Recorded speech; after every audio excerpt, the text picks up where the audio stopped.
Legenda Batu Menangis.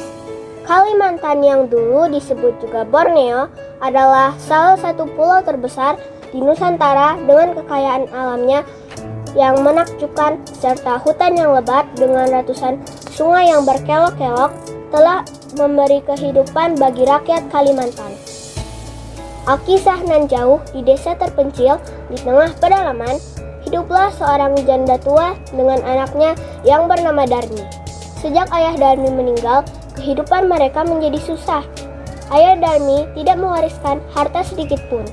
Sang ibu terpaksa bekerja di sawah, orang sebagai buruh upahan. Sementara putrinya Darmi adalah seorang gadis yang manja. Selain manja, ia juga adalah seorang gadis yang malas dan pesolek. Kerjanya hanya bersolek dan mengagumi kecantikannya. Hingga suatu hari, Darmi anakku, ayo bantu ibu bekerja di sawah. Hah? Bekerja di sawah? Iya nak, sesekali bantulah ibu. Tidak bu, aku tidak mau bekerja di sawah. Nanti bisa-bisa kulitku kotor dan jari-jariku yang lentik ini bisa rusak. Apa kamu tidak kasihan pada ibu? Kasihan pada ibu? Buat apa juga kasihan? Tidak ada gunanya. Sudahlah, ke sawah sendiri saja. demikianlah berkali-kali Darmi tidak mempedulikan ibunya yang dengan susah payah bekerja demi mendapatkan upah yang tidak terlalu besar. Tapi setelah mendapat upah, Wah, untunglah upah kali ini bisa untuk membeli beras. Baru dapat bayaran ya? Coba, berapa? Wah, cukup nih untuk beli baju baru yang kuincar. Tapi nak, uang itu akan ibu buat untuk membeli beras. Oh, begitu ya? Ini aku kembalikan. Haha, enak saja. Uang ini akan kupakai untuk beli baju baru, biar penampilanku tidak jelek seperti ibu. Tapi kita akan makan apa nak, jika uang itu kamu ambil? Ah, tidak mau tahu. karena tidak dapat mencukupi kebutuhannya, Ibu Darmi pun pergi ke rumah tetangganya yang kaya untuk meminjam uang. Ada urusan apa bu? Kok sampai ke rumah saya? Ada apa? Ada apa bu? Tidak usah malu-malu, katakan saja. Pak Seno, bolehkah saya meminjam uang untuk membeli beras? Akhir-akhir ini saya kesulitan ekonomi. Lah, bukankah hari ini ibu sudah mendapat upah dari sawah? Apakah tidak cukup? Aduh suamiku, masa kamu tidak tahu anaknya Darmi? Si Darmi itu pasti selalu minta apapun secara paksa. Benar-benar anak tak tahu diri. Darmi? Rasanya aku pernah mendengar nama itu. Oh, si Darmi yang katanya cantik jelita itu kan? Orang-orang desa sering membicarakannya. Sayang sekali wajahnya cantik, tapi perilakunya seperti itu. Jangan keras-keras, sampingmu itu ibunya. Baiklah bu, ini ada sedikit uang yang bisa kami berikan. Baiklah, terima kasih banyak Tuan atas pinjamannya. Saat gajian nanti, saya janji akan segera mengembalikannya. Eits, tidak usah dikembalikan, anggap saja ini sumbangan. Iya, anggap saja ini sumbangan. Tapi jangan sampai uang ini direbut oleh anakmu si Darmi. Baiklah Nyonya, akan saya gunakan sebaik-baiknya. Saya pamit pulang dulu. Terima kasih atas bantuannya. Beberapa hari kemudian, Ibu Darmi hendak ke pasar. Lalu, Nak, ibu mau ke pasar dulu ya. Tunggu bu, Darmi mau ikut. Sekalian mau beli bedak. Bedakku sudah habis nih. Tanpa bedak, nanti wajahku yang mulus ini jadi jelek. Tapi nak, nanti beli bedak jangan mahal-mahal ya. Mungkin saja uang ibu tidak cukup. Iya. Ya, begini nih jadi orang miskin. Eits, aku mau ke pasar bersama ibu. Asalkan ibu harus berjalan di belakangku. Kenapa nak? Padahal aku ini ibumu. Aku mau punya ibu yang jelek, kotor, keriput lagi. Menyebalkan. Ayo, cepat. sewaktu perjalanan menuju pasar, Hai Darmi, mau kemana nih? iya mau kemana gadis cantik? Hei, jangan cuek sama kita dong. Biasa, mau ke pasar. Oh ya, ke pasar sama siapa? Kalian tidak lihat di belakangku? Tuh. Oh, sama ibunya. Hah, gila apa? Orang seperti dia dibilang ibuku. Terus itu siapa dong?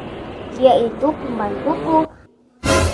Dia itu bodoh. Masa tiap makan aku selalu dikasih nasi kecap.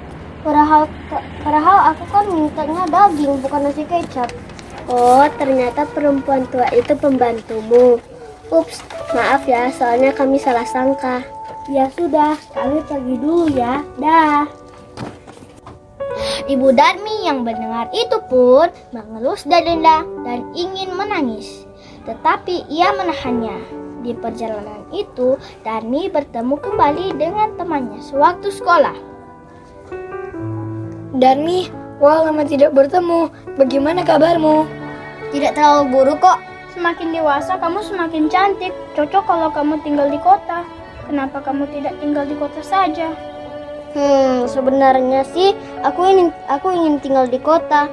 Tapi ya bagaimana lagi, kasihan pembantuku yang ada di belakang. Kalau tidak ada aku, dia mau makan apa? Tidak hanya cantik, kamu juga dermawan. Hebat sekali, aku baru sadar kalau kamu kesini sama pembantumu. Iya, karena dia tidak dapat melunasi hutangnya kepadaku. Tapi ya bagaimana lagi, aku kasihan. Makanya sekarang dia kubayar dan kujadikan pembantu. Jarangnya ada orang sepertimu. Ya sudah ya, kami masih ada urusan. Sampai jumpa Darmi.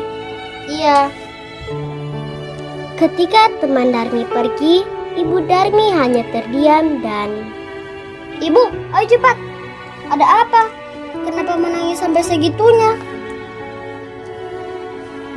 Ibu Darmi tak kuasa menahan tangisannya. Dia berlari kembali ke rumah dan berdoa di dalam kamarnya. Ya Tuhan, tolonglah hambamu ini. Hambamu sudah tidak kuat lagi menerima cobaan ini. Apa yang harus aku perbuat? Aku ingin mengutukmu menjadi batu, Tuhan. Namun itu bukanlah perbuatan yang benar menurut firman-Mu. Ketika suara Tuhan pun terdengar di telinga Ibu Darmi. Wahai hambaku, sabarlah menghadapi anakmu saat nanti dia akan berubah dan menyayangimu. Tetaplah sayangi dia, meskipun saat ini dia sering menyakiti perasaanmu. Baiklah Tuhan, kuatkanlah aku dan perbuatlah seperti yang Kau kehendaki. Beberapa tahun kemudian, Ibu Darmi semakin tua dan jatuh sakit. Ibu, karena ibu sudah tidak bekerja di sawah, kita sudah tidak punya uang untuk makan dan membeli alat kecantikan untukku. Maafkan Ibu, Nak. Ibu sudah tidak bisa bekerja dan menghasilkan uang. Melihat kondisi ibunya yang sudah tidak bisa bekerja, akhirnya dengan berat hati, Darmi pun ke sawah untuk memanen beras. Capek sekali rasanya bekerja seperti ini. Dulu aku hanya tidur-tiduran di rumah dan menunggu ibu pulang membawa uang hasil panen beras. Ternyata seperti ini rasanya bekerja di bawah terik matahari. Akhirnya, Darmi pun menyesali perbuatannya dan merasa bersalah atas perbuatannya selama ini kepada ibunya. Setelah memanen padi, akhirnya Darmi pun pulang ke rumah sambil membawa upah hasil panen padi hari ini. Di tengah jalan, ia bertemu dengan teman-temannya yang berpenampilan indah. Berbeda dengan penampilan Darmi yang kini sudah lusuh dan tidak seperti dulu. Darmi, kenapa penampilanmu sudah berubah?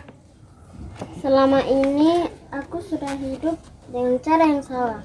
Orang dulu yang aku sebut pembantuku, dia sebenarnya ibuku.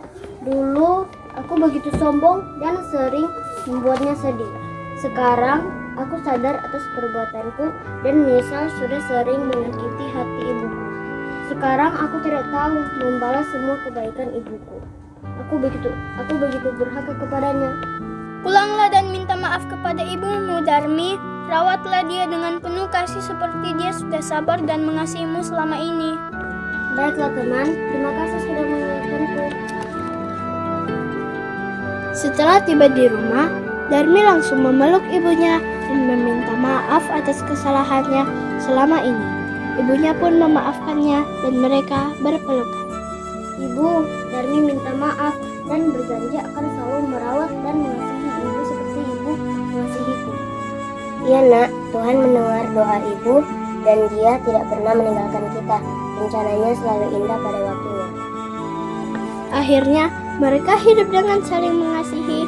Darmi begitu menyayangi ibunya dan tidak pernah lagi membuat ibunya sedih. To God be the glory.